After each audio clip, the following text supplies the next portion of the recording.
नमस्कार। आप सभी प्यारे मित्रों का सादर अभिनंदन।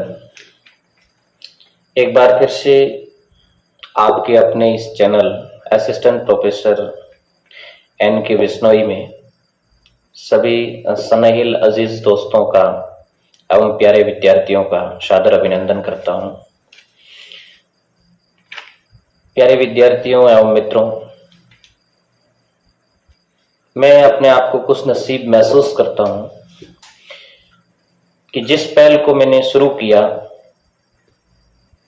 उसका शुरुआती जो रुझान था वो मुझे बहुत अच्छा मिला और ये मेरे लिए एक सेल्फ मोटिवेशन है। आज का ये जो वीडियो मैं बना रहा हूं, कुछ स्टूडेंटों ने और कुछ मित्रों ने टेलीग्राम पे मुझे मैसेज भेजे कि इस पहल को शुरू करने से पहले आप अपनी जर्नी पर भी विचार कर लें या विचार साझा करें। तो ये छोटा सा वीडियो मेरे अपने जीवन से जुड़ा हुआ रहेगा। यात्रा जीवन में कभी पूरी नहीं होती है, जीवन में अधूरी रहती है। बहुत से लक्ष्य होते हैं जो जीवन में व्यक्ति प्राप्त करना चाहता है और हरदम वो कोशिश करता है कि वहां तक पहुंचे। तो मेरी भी अभी कोशिशें जारी हैं। इससे पहले ये एपिसोड शुरू करें, मैं 2 लाइनों से इसकी शुरुआत करना चाहूंगा कि जुबां खोले तो क्या बोले, जुबां खोले तो क्या बोले, अनुमान रहे तो अच्छा है। जुबां खोले तो क्या बोले, अनुमान रहे तो अच्छा है। अपने अपने कर्तव्यों का भान रहे तो अच्छा है। दुनिया में घुलना मिलना हंसना बैठना ये सब तो ठीक, मगर पहले खुद से खुद की पहचान रही तो अच्छा है। हर आदमी को मैं क्या हूं इस पर विचार कर लेना जरूरी है। मैं असिस्टेंट प्रोफेसर नरेश बिश्नोई, राजकीय महाविद्यालय चितलवाना, ज्योग्राफी के असिस्टेंट प्रोफेसर पद पर मैं वर्तमान में कार्यरत हूं। प्यारे मित्रों, हर व्यक्ति की यात्रा, हर व्यक्ति की जर्नी में कुछ प्रश्न हैं और मेरी एक सिंपल सी जर्नी में बहुत सारे प्रश्न हैं जो स्टूडेंटों के दिलो दिमाग में आते हैं। हम उन प्रश्नों पर भी चर्चा करेंगे क्योंकि अब ये हमारा चैनल नहीं है, ये एक मिशन है और इस मिशन को हम बहुत ऊंचाइयों पर ले जाना चाहते हैं। मैं नहीं, हम, क्योंकि हम सब मिलकर के बहुत कुछ अलग करेंगे।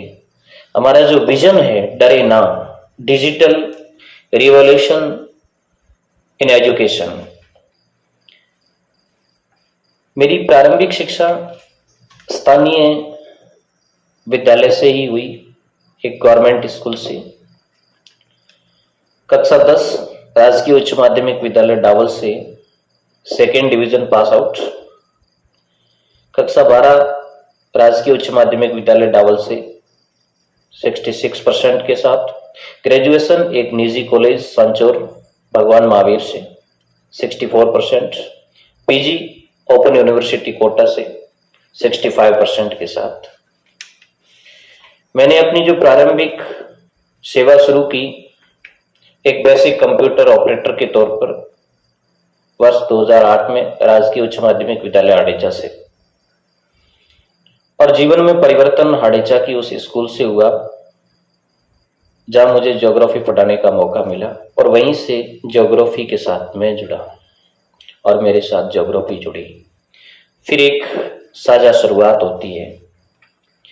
वर्ष 2012 में बतौर 3rd श्रेणी अध्यापक के पद पर चयन हुआ। लगन और इच्छा शक्ति थी सिविल सर्विस में जाने की, लेकिन जो एग्जाम पैटर्न था चेंज होने के कारण एक बार मानस बनाए कि क्यों न हम ज्योग्राफी के साथ एकेडमिक कैरियर में कुछ करें। वर्ष 2015 में 2013 की लेक्चर वैकेंसी से पूरे राजस्थान में 28वीं रैंक के साथ लेक्चर इन ज्योग्राफी सिलेक्ट हुआ। राजकीय उच्च माध्यमिक विद्यालय डावल में मुझे 7.5 साल तक बतौर लेक्चरर सेवा करने का मौका मिला। वर्ष 2020 की असिस्टेंट प्रोफेसर वैकेंसी में 14वीं रैंक के साथ असिस्टेंट प्रोफेसर पर सिलेक्ट हुआ और वर्तमान में राजकीय महाविद्यालय चितलवाना में असिस्टेंट प्रोफेसर पद पर कार्यरत हूं। खैर, ये एक चुंबल सी जर्नी है। बहुत से उठापटक प्रत्येक व्यक्ति के जीवन में आते हैं। मैं बहुत लंबी चौड़ी बात न करके 3-4 बातों पर मैं जानना चाहता हूं। बहुत सारे स्टूडेंट की हमेशा क्वेरीज रहती है। सबसे बड़ी चीज कि जीवन में आप जिस प्रोफेशन से जुड़ जाते हैं, जिस पैसे से जुड़ जाते हैं, उस पैसे को आप तन्मयता के साथ कीजिए।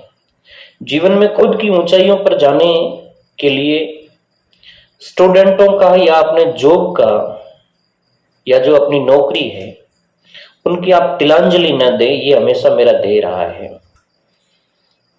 एग्जाम से पहले दिन स्कूल में बच्चों को पढ़ाया, दूसरे दिन एग्जाम दिया, ये मेरी थियरी रही है। और मैं हमेशा इसी बात में विश्वास रखता हूं कि आप स्टूडेंटों का हित करते हो तो परमपिता परमात्मा आपका हित करता है। मार्क्स क्या मायने रखते हैं? बहुत सारे बच्चों की ये क्वेरीज रहती है कि मार्क्स का क्या मायना है। देखो, प्रत्येक परीक्षा एक अपॉर्चुनिटी है, एक अवसर है। कई बार हम उस अवसर को अच्छे से बना पाते हैं, कई बार कुछ कमियों के चलते हम उस अवसर को अच्छी तरीके से नहीं बना पाते हैं। मैं सेकेंडरी में 46% के साथ पास आउट हूं, लेकिन मेरे साथ कभी ये असहजता महसूस नहीं हुई कि सेकेंडरी सेकंड डिवीजन के साथ मैं असिस्टेंट प्रोफेसर बन पाऊंगा या नहीं। तो आप कभी भी मार्क्स पर ध्यान न दें। अपने अपने क्षेत्र में प्रत्येक व्यक्ति होनहार होता है। सचिन तेंदुलकर कभी फर्स्ट क्लास आउट नहीं रहा होगा, थॉमस अल्वा एडिसन कभी फर्स्ट क्लास आउट नहीं रहा होगा, अमिताभ बच्चन कभी एकेडमिक करियर में फर्स्ट क्लास नहीं रहे होंगे, लेकिन अपने अपने क्षेत्र में वो फर्स्ट क्लास थे। इसलिए मार्क्स ज्यादा मायने नहीं रखते हैं। मेरी जर्नी से एक चीज ये भी ध्यान में आई कि एकेडमिक करियर के अंदर धैर्य बहुत जरूरी है। मैं सारे स्टूडेंटों से ये अपील करना चाहता हूं कि कंपटीशन के इस घोर युग में धैर्य को बनाए रखना बहुत जरूरी है। वर्ष 2011 की सेकंड ग्रेड भर्ती परीक्षा में मैं असफल हुआ, लेकिन सब्र के बांध को टूटने नहीं दिया। सिविल सर्विस में 2 बार मैंने मेंस दिया, असफल हुआ। असिस्टेंट प्रोफेसर 2014 मैंने दिया, असफल हुआ। लेकिन कभी कभार आपका धैर्य उस मंजिल तक आपको ले जाता है जिसका आपने टारगेट लिया है, जिसका आपने लक्ष्य लिया है। तो धैर्य की परीक्षा में आप खरे उतरे, ये मेरा स्टूडेंटों से निवेदन रहेगा। एक बहुत सारे बच्चों की क्वेरी रहती है, घर पे रह करके तैयारी कैसे करें, या ये सब इम्पॉसिबल है, गांव के बच्चे ऐसा नहीं कर सकते। मैं इन सारी चीजों को नहीं मानता हूं। देखो, परिस्थितियां समस्याएं खड़ी कर सकती है, लेकिन ऐसा नहीं कि वो एक बैरियर बन जाएगी जिसको तुम पार नहीं कर सकते।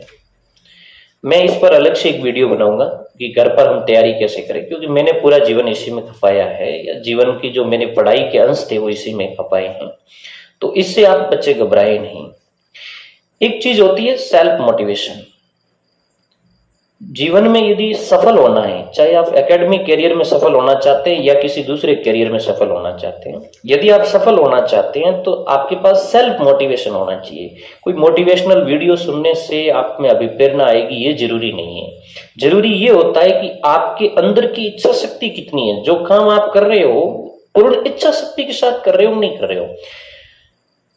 यदि इच्छा शक्ति की कमी है तो उस काम को हम पूर्णतया नहीं कर पाएंगे। इसलिए जरूरी होता है कि सेल्फ मोटिवेशन रखें और समय समय पर आप मोटिवेशनल बुकें जरूर पढ़ें। मैं एक अलग सी वीडियो इस पर बनाऊंगा मोटिवेशनल बुकों पर। कुछ बच्चों ने ये पूछा कि आप इतनी मेहनत करते हो तो सिविल सर्विस में भी जा सकते थे। बेशक तैयारी करने वाले के लिए कोई चीज असंभव तो नहीं है, लेकिन मैं आपको पूर्व में भी बता चुका हूं, सिविल सर्विस के लिए मैंने 3 बार प्रयास किया, 2 बार मैंने मेंस दिया था। उसके बाद देखो, प्रत्येक व्यक्ति का अपना अपना नेचर होता है। मैंने 2014-2015 तक सिविल सर्विस के लिए प्रयास किया। उसके बाद मेरा हमेशा से ध्येय रहा है कि मैं जिस वर्क को करता हूं, जिस नौकरी को करता हूं, उसमें मैं 1% भी डाउट नहीं रखना चाहता। इसलिए मैंने हमेशा मेरा 101% स्टूडेंटों को दिया, बच्चों को दिया। तो आप 6 घंटे लगातार स्कूल के अंदर पढ़ाते हैं, उसके बाद आपकी एनर्जी वीक हो जाती है, उसके बाद घर आकर के पढ़ना ये थोड़ा टफ होता है। और वो जो आरएस का सिलेबस होता है या सिविल सर्विस का सिलेबस होता है, वो स्कूल एजुकेशन में जो हम चीज पढ़ाते हैं उससे बहुत कुछ डिफरेंट होता है, तो उसके लिए बहुत ज्यादा तैयारी करनी पड़ती है। इसलिए मैंने ये ध्येय कर लिया, ये टारगेट बना लिया कि असिस्टेंट प्रोफेसर ज्योग्राफी मेरी स्कूल के साथ हो सकता है, क्योंकि मैं जो तैयारी करूंगा वो बच्चों को पढ़ाऊंगा और उससे मेरा जो नॉलेज है वो बढ़ेगा। इसलिए मैंने सिविल सर्विस के बजाय असिस्टेंट प्रोफेसर को ज्यादा तवज्जो दी 2015 के बाद। अब एक सबसे बड़ा जो प्रश्न पिछले वीडियो को देख करके, और कुछ मित्रों ने भी मैसेज किया कि बहुत अच्छा विचार है आपका, और ये जो आपका विजन है ये बहुत शानदार है, और जो परेशानियां हम लोगों ने अर्थात गांव के लोगों ने कई वर्षों से पिछले लोगों ने झेली है, हालांकि अब सोशल मीडिया का बहुत बड़ा जमाना है, बहुत बड़ा युग है, और इसमें तरह तरह के लोग हमें मिलेंगे, लेकिन गांव के बच्चों के लिए कुछ अलग से हम प्रयास करें, इसमें आपका बहुत ही सराहनीय विचार है। तो उनका जो मोटिवेशन देख करके मुझे ऐसे लगा कि मुझे भी कुछ करना चाहिए। तो आपकी जो पिछले वीडियो में मुझे अभी प्रेरणात्मक शक्ति दी है वो काबिल तारीफ है, और ये शक्ति मुझे मजबूत बनाएगी, हमारी टीम को मजबूत बनाएगी। अभी तक केवल मैं ही आपके साथ साझा हो रहा हूं, लंबे समय बाद ये कारवा बढ़ेगा तो मुझे एक बहुत बड़ी टीम की जो सपोर्ट पूर्व में भी मिला है, आगे भी मिलेगा। हम एक टीम वर्क के साथ काम करेंगे। तो जो गांव के बच्चों के प्रति काम करने की हमारी ललक थी, उस ललक को हम साकार करने के लिए ये विजन तैयार कर रहे हैं।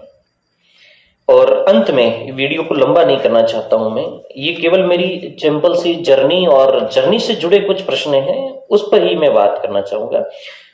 एक जो तैयारी करने वाले जो बच्चे होते हैं, जो बड़ी तैयारी करते हैं, अच्छा खासा जज्बा लेकर के तैयारी करते हैं, 1-2 बार निराश हो जाते हैं, तो उन बच्चों को एक डर रहता है कि लोग क्या कहेंगे। एक बहुत बड़ा भय है आज के जमाने का, जो बच्चे तैयारी करते हैं उनके सामने, कि लोग क्या कहेंगे।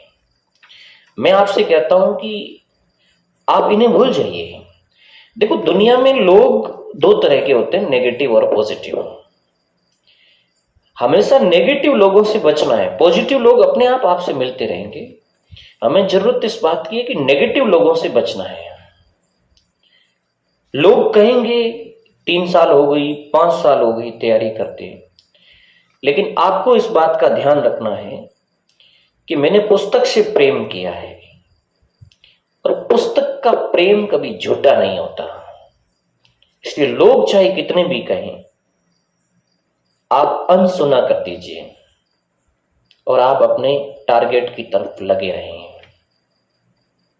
और एक दिन आपको ये बताना है कि दुनिया जो कहती थी वो सच नहीं है, सच कुछ अलग है। इसलिए मैं उन नेगेटिव लोगों के लिए 4 लाइनें कहता हूं। आज की इस एपिसोड की अंतिम लाइनें होगी, फिर अगले एपिसोड में हम कुछ नया लेकर के आपके सामने हाजिर होंगे। उन लोगों को कह देना, या नेगेटिव लोगों के लिए मैं कहता हूं कि हम घाट के खामोश पत्थर हैं। हम घाट के खामोश पत्थर है, हमने नदियों के हजारों नखरे देखे। हम घाट के खामोश पत्थर है, हमने नदियों के हजारों नखरे देखे हैं। इंसान की अच्छाई पर सब खामोश रहते हैं, लेकिन जब चर्चा उनके बुराइयों की होने लगे तो गूंगे भी बोल उठते हैं। इसलिए मित्रों, कभी भी लोगों की बातों में मत आना। अच्छा कहने वाले हमेशा आपको सपोर्ट करते रहेंगे और बुरा कहने वाले चाहे तुम कितना भी कुछ कर लो लेकिन वो आपको सपोर्ट नहीं करेंगे। वे लोग ईर्ष्यालु होते हैं और ईर्ष्या उनकी प्रवृत्ति होती है। मैं सभी मित्रों से ये प्रार्थना करता चाहता हूं कि आप जीवन में आगे बढ़ें, हमारे इस कारवा के साथ जरूर जुड़े।